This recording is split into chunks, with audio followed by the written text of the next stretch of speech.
આપણી સંકલ્પ ન્યૂઝ ચેનલને સબસ્ક્રાઇબ અને લાઇક કરો, બેલ આઇકન દબાવો જેથી આવનાર ન્યૂઝ અપડેટ્સની નોટિફિકેશન આપના મોબાઈલ પર સૌથી પહેલા પહોંચે. Like, subscribe and share the video. નમસ્કાર દર્શક મિત્રો, હું છું રવિ પટેલ અને આપ જોઈ રહ્યા છો સંકલ્પ ન્યૂઝ. સંકલ્પ ન્યૂઝમાં આપનું સ્વાગત છે. સમાચારની શરૂઆત કરતા પહેલા એક નજર આજના મુખ્ય સમાચારો પર. પાર્ટીમાં દિવાળીના તહેવારોમાં ચોરી અને સાયબરની ઠગોથી સતર્ક રહેવા પોલીસની અપીલ. પોલીસે હોટલ, પેટ્રોલ પંપના સંચાલકોને પણ સુરક્ષા અંગે સૂચિત કર્યા. પારડી શહેરમાં પ્રકાશના તહેવાર દિવાળીની ઉજવણી શાંતિપૂર્ણ અને સુરક્ષિત રીતે પસાર થાય તે માટે પારડી પોલીસ મથકે ગુરુવારે હોટલ સંચાલકો તથા પેટ્રોલ પંપ સંચાલકો સાથે બેઠક યોજી હતી. તહેવારો દરમિયાન વધતી ગુનાખોરી અને સાયબર ફ્રોડની ઘટનાઓને ધ્યાને લઈ પોલીસે વિવિધ સુરક્ષા સૂચનો કર્યા હતા.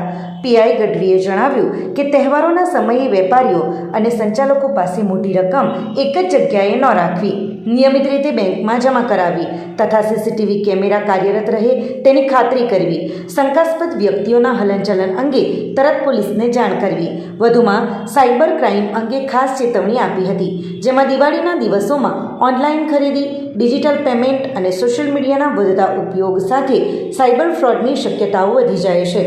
પોલીસે લોકોને સાવચેત રહેવા તાત્કાલિક સાયબર ક્રાઇમ હેલ્પલાઇન પર જાણ કરવા અપીલ કરી હતી. તહેવારોના સમયમાં રસ્તાઓ પર વધતા ટ્રાફિકને ધ્યાનમાં રાખી નિયમોનું પાલન અને સલામત ડ્રાઇવિંગ માટે સૂચના આપી હતી.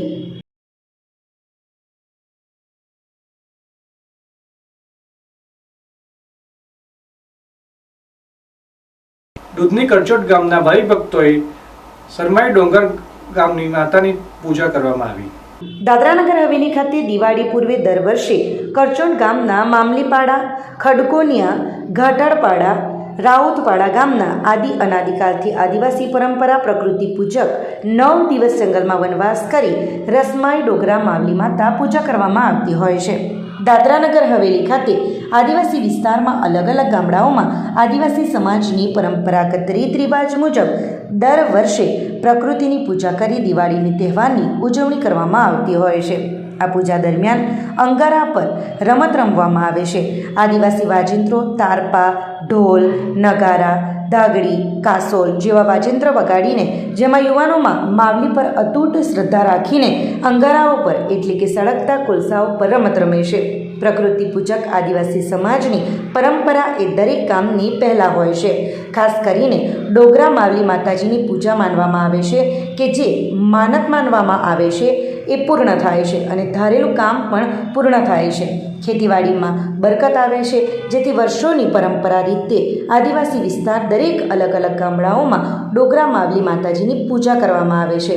આ માવલી માતાને પૂજા કરનાર કરચોટ ગામના પાટીલ બાબુ ઘાટાળ, કાસુ ખુટાડિયા, ધાવજી ખુટાડિયા, દેવજી ખુટાડિયા, દેવલ ખુટાડિયા, બંધુ ખુટાડિયા, મહેશ પોડીદા, પાંડુ ખરપડિયા, કિશન ખરપડિયા, કંશુ ખરપડિયા, મહેશ કાજોડિયા, રામજી કાટડ, નવસે, કાસમ કાટાડ, લુગાસ પીઠોલે, સોબન ખાજોડે, વિજય વહી, લાલનુ ભોયા, શકર કડાડી, રામુ ખાજોડે, સુરેશ ગાગોડા, લક્ષી ગાગોડા, રમેશ કંડાળી, અરવિંદ કડાડી, દીપક ગાગોડા, ગુલાબ કસીરા બિહારી તેમજ મોટી સંખ્યામાં ભાવિક ભક્તો જોડાયા હતા. મારું નામ દિલીપ રામા ગાવિત, કરચોન રાઉતપાડા. અમે જે આદિવાસી પારંપરિક જે સંસ્કૃતિ આજે ટકાવી રહ્યા છે અને ડોંગર માવલી અમારી જે દર વર્ષે અમે વર્ષોથી બાપ દાદાથી અમે ઉજવતા આવ્યા છે અને એ જે પૂજા છે એ આદિવાસીની આજથી નથી, બાપ દાદાથી કરતા આવેલા અને જે આ પૂજા અમે કરતા છે અમારો આખો ગામ એના પર નિર્ભર છે અને અમારા ખેતીમાં કે સુખ દુઃખ માટે આ દેવી દેવતાનો અમારે પહેલેથી વડીલો કરતા આવેલા અને જે અમે આદિવાસી જે પહેલેથી આ ડોંગર માવલીની પૂજા કરતા આવેલા અને આ દર વર્ષે અમે આગળ બી કરશું ને આજે બી કરતા છે અને એ કરવા જરૂરી છે. તો આ બે શબ્દ. વલસાડ રેલવે સ્ટેશને ગોળી પાસે ટ્રેનમાંથી રાજસ્થાની યુવક પડકાતા ગંભીર રીતે ઘવાયો. યુવાનના પગના માથે ગંભીર ઈજા થતાં સારવાર અર્થે હોસ્પિટલમાં ખસેડાયો. વલસાડ રેલવે સ્ટેશન નજીક આવેલા ગોદી પાસે એક દુઃખદ ઘટના બની છે. સુરત તરફ જઈ રહેલી ટ્રેનમાંથી એક યુવાન નીચે પટકાતા ગંભીર રીતે ઘવાયો હતો. પ્રાપ્ત માહિતી અનુસાર મૂળ રાજસ્થાનના રહેવાસી સુરેશ હીરામણ ચૌધરી ઉંમર વર્ષ આશરે 36 વર્ષ વલસાડના ગોદીમાં પાસેથી પસાર થઈ રહેલી ટ્રેનમાંથી અકસ્માતે નીચે પડી ગયા હતા. ટ્રેન નીચે આવી જતાં યુવાનને પગના ભાગે ગંભીર ઈજાઓ પહોંચી હતી. ઘટનાની જાણ થતાં જ તાત્કાલિક 108 એમ્બ્યુલન્સની મદદ લેવામાં આવી હતી. ગંભીર રીતે ઘવાયેલા સુરેશ ચૌધરીને તાત્કાલિક સારવાર અર્થે વલસાડની સિવિલ હોસ્પિટલમાં ખસેડવામાં આવ્યા હતા. રેલવે પોલીસ દ્વારા આ અંગે વધુ તપાસ હાથ ધરવામાં આવી છે.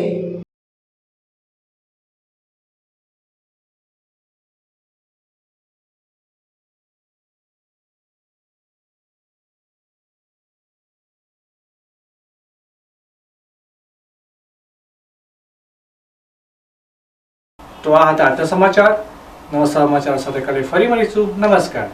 આપણી સંકલ્પ ન્યૂઝ ચેનલને સબસ્ક્રાઇબ અને લાઇક કરો. બેલ આઇકન દબાવો જેથી આવનાર ન્યૂઝ અપડેટ્સની નોટિફિકેશન આપના મોબાઈલ પર સૌથી પહેલા પહોંચે. Like, subscribe and share the video.